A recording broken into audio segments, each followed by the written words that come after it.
দেশের তরুণ প্রজন্ম যেখানে উদ্ভাবন নিয়ে তেমন আগ্রহ দেখায় না, ঠিক সেই সময় কিশোর বয়সেই গবেষণা ও উদ্ভাবনী চিন্তায় সাফল্য অর্জন করে সুনাম কুড়িয়েছেন ব্রাহ্মণবাড়িয়ার নিয়াজ মোহাম্মদ উচ্চ বিদ্যালয়ের ১০ম শ্রেণীর শিক্ষার্থী আহনাফ বিন আশরাফ নাবিল।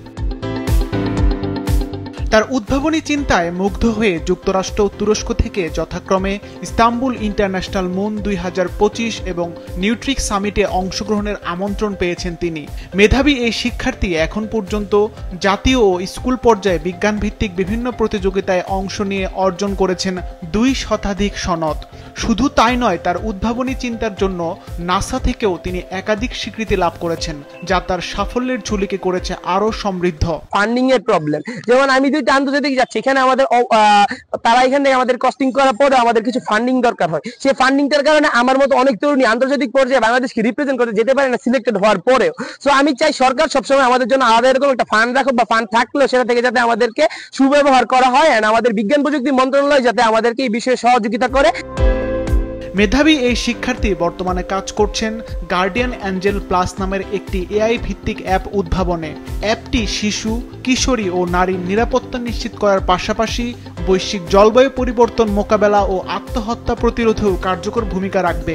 এটি তৈরির কাজ শেষ পর্যায়ে। আমার অ্যাপসটা হচ্ছে মেইনলি চাইল্ড সেফটি, এনভায়রনমেন্টাল ক্ষেত্র এন্ড আরো কয়েকটা ক্ষেত্র মিলে তৈরি করা হয়েছে। আমাদের 19টা ফিচার বিদ্যমান, তার মধ্যে আমরা 17টা ফিচারের কাজ মোটামুটি কমপ্লিট করেছি, এন্ড আমাদের বাকি 2টা ফিচার আন্ডার বিল্ডিং। এন্ড আমরা এখানে যে কাজগুলো করতেছি, আমরা আমাদের এই অ্যাপসের মাধ্যমে আমরা শিশু সুরক্ষা দিতে পারতেছি। গার্ডিয়ান এঞ্জেল এখন যে দেশের যে সিচুয়েশন, বিশ্বে যে সিচুয়েশন, আমরা সকলেই আতঙ্কের মধ্যে থাকি যে কোন সময় আমার বাচ্চাটা স্কুলে গেছে, বাইরে গেছে, যথাসময় ফিরে আসে কিনা। তাছাড়া আমরা দেখতে পাচ্ছি যে অহরহ রাস্তাঘাটে বাচ্চাকে মেরে ফেলতেছে, কিডন্যাপ করে নিয়ে যাচ্ছে। এই এঞ্জেলের মাধ্যমে যেগুলো আমরা প্রটেক্ট করতে বাচ্চাকে জানতে পারবো, তাহলে আমাদের বাচ্চারা আমাদের শিওর যে সে এখানে আছে, বা তার কোনো বিপদ হইলে সেই অ্যাপসের মাধ্যমে তাদেরকে রক্ষা করতে পারবে। সব মশার বিরুদ্ধে সুরক্ষা দিতে এলো বসুন্ধরা এক্সট্রিম অ্যারোসল, মশার বিরুদ্ধে এক্সট্রিম সুরক্ষা। তার এই সফলতার খবরে বিএনপির ভারপ্রাপ্ত চেয়ারম্যান তারেক রহমানও তাকে শুভেচ্ছা জানিয়েছেন। তারেক রহমানের নির্দেশে গত বৃহস্পতিবার কিশোর গবেষক আহনাফ বিন আশরাফের হাতে উপহার সামগ্রী তুলে দেন বিএনপির কেন্দ্রীয় নেতা রুহুল কবির রিজভী। আহনাফের অসাধারণ সফলতায় গর্বিত এলাকাবাসীও।